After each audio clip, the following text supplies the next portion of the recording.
আসসালামু আলাইকুম, welcome back to my channel. আশা করি ঈদ সবার খুব ভালো কেটেছে।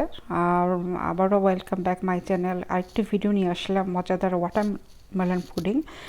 এটা স্বাদে কোনো অংশেই কম না, এবং রেগুলারভাবে আমরা তো তরমুজ খেয়ে থাকি, এটা জাস্ট ভিন্নভাবে তরমুজ একটা ডেজার্ট ট্রাই করা, এবং খুবই মজা। বিলিভ মি, সবাই খুব চেটেপুটি খাবে বলবো। তো আশা করি রেসিপিটা আপনারা দেখবেন এবং আপনাদের ভালো লাগবে। Let's start making. তোর জন্য আমি এখানে তরমুজ নিয়ে নিয়েছি, যেহেতু তরমুজ দিয়ে করবো। আমি এক বোল নিয়ে নিয়েছি এবং ছোট ছোট টুকরা করে কেটে নিয়েছি। আর এটাকে আমি এখন ব্লেন্ডারে জুস বানিয়ে নিব। তা আমার এখানে এক আমার যে বাসায় যে জগ আছে, অলমোস্ট জগের ফুল, একদম জগের কাছাকাছি এক জগ হয়েছে। এবং এটাকে আমি এখন একটু ছেঁকে নিব, ছাঁকনি দিয়ে ফিল্টার করে নিব, যাতে মানে তরমুজের যে এক্সট্রা কাদ বলে, যেটা মানে এক্সট্রা যে নির্যাস, সেটার জন্য না থাকে যখন আমি পুডিংটা বানাবো। তরমুজের যে কোনো ডেজার্ট আমরা বানাই না কেন, এটা ফিল্টার করে নিলে নাও মাস্ট জরুরি।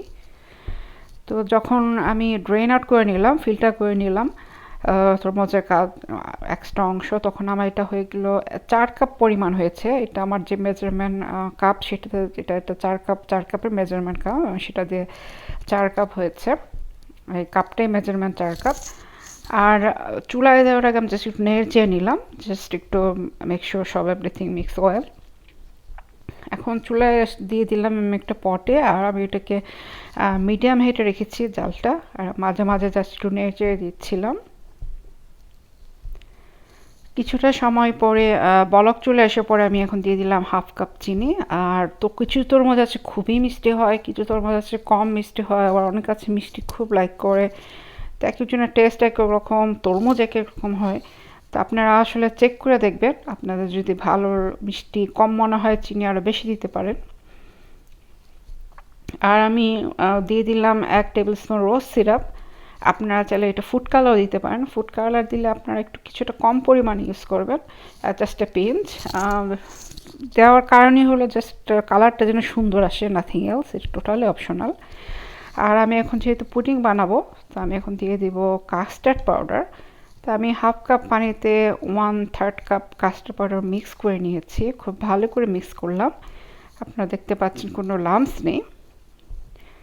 আর এই যে তরমুজের জুসটা অনেকটা কমে এসেছে, একদম হাফ হয়ে এসেছে, সেই মুহূর্তে আমি এখন হচ্ছে কাস্টার্ড পাউডারটা ঢেলে দিব। আপনাদের কাছে কাস্টার্ড পাউডার না থাকলে আপনারা কর্নফ্লাওয়ার দিয়ে করতে পারেন, আগার আগার দিয়ে করতে পারেন। আগার আগার দিয়ে আমি কখনো করিনি, বাট মনে হচ্ছে এটা আগার আগারতে করলেও জমে যাওয়ার কথা। তো সব কিছু খুব ভালো করে মিশিয়ে নিচ্ছি, এবং আপনারা দেখতে পাচ্ছেন এটা ঘন হয়ে আসছে। এখন আসলে এটাকে কিপ স্টিয়ারিং করতে হবে। আমি যখন আগে জাল দিয়েছিলাম, মাঝে মাঝে নেড়ে দিচ্ছিলাম, এখন এটা করা যাবে না। এটা এখন খুব মানে কাছে থেকে বারবার নেড়ে দিতে হবে, যেন নিচে না লেগে যায়। এবং আপনারা দেখতে পাচ্ছেন কোনো লাম্পস নেই, এবং খুব ভালো করে এটা মিশিয়ে নিচ্ছি আমি। তো এটা যখন ঘন হতে থাকুক, আমি লো আঁচে রেখে আসলাম, যেটাতে যে বলে ঢালবো সেটা ঠিক করে নিচ্ছি। আমি একটু অয়েল গ্রিস করে দিলাম, আপনারা চাইলে ঘিও গ্রিস করে দিতে পারেন, জাস্ট তাহলে একটা ফ্লেভার আসবে। আমি আজকে অয়েলই দিয়েছি। আর আমি একটা একটা ডিপ বল নিয়েছি, আপনারা বলটা খেয়াল করলে দেখবেন। এই বলটা নেওয়ার কারণ হলো, যেহেতু আমি পুডিংয়ে শেপ দিব, একটু ডিপ শেপের গোল বল হলে ভালো হয়।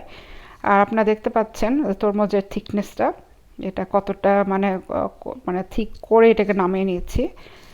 তো এটাকে আমি পারফেক্টলি ঢেলে নিয়েছি, আর এটাকে আমি এখন ফ্রিজে রেখে দিব ঠান্ডা হওয়ার। আমি সাজেস্ট করবো ঠান্ডা হওয়ার পরে ফ্রিজে রাখতে, কারণ আপনি যখন গরমটা যদি ঢেকে রাখেন, এই গরমে যে বাষ্প থাকবে, এটাতে কিন্তু পানি পড়বে। তো সেজন্য আমি বলবো যে ঠান্ডা হলে ফ্রিজে রাখতে। আর আমি 4-5 ঘন্টার মতো রেখে দিয়েছিলাম, আপনারা চাইলে এটা সারা রাত তো রেখে দিতে পারেন। আর আলহামদুলিল্লাহ, কথা বলে মাঝে দেখলেন আমি এটাকে ঢেলে নিয়েছি, এবং পারফেক্টলি শেপ হয়েছে, পারফেক্টলি ডান, মানে একদম ওয়েল সেট। মানে কিছু কিছু রেসিপি আছে যে মনে হয় যে যখন এটা এই ধরনের রেসিপিগুলো আসলে রিস্ক থাকে, যে জমাট বাঁধবে কি বাঁধবে না এরকম। তো আলহামদুলিল্লাহ এটা আমার পারফেক্টলি সেট হয়ে গেছে, ডান ছিল, এবং খেতেও খুব মজার হয়েছিল, বাচ্চারা খুবই লাইক করে খেয়েছে। তো বাসায় তো এখন তরমুজের সিজন, তো আপনারা ডেজার্ট একটা রেসিপি তরমুজ দিয়ে বানিয়ে নিতে পারেন, ফ্রিজে রেখে খেতে পারেন। গরমের সময় তো আসলে ঠান্ডা জিনিস খেতে খুব ভালো লাগে।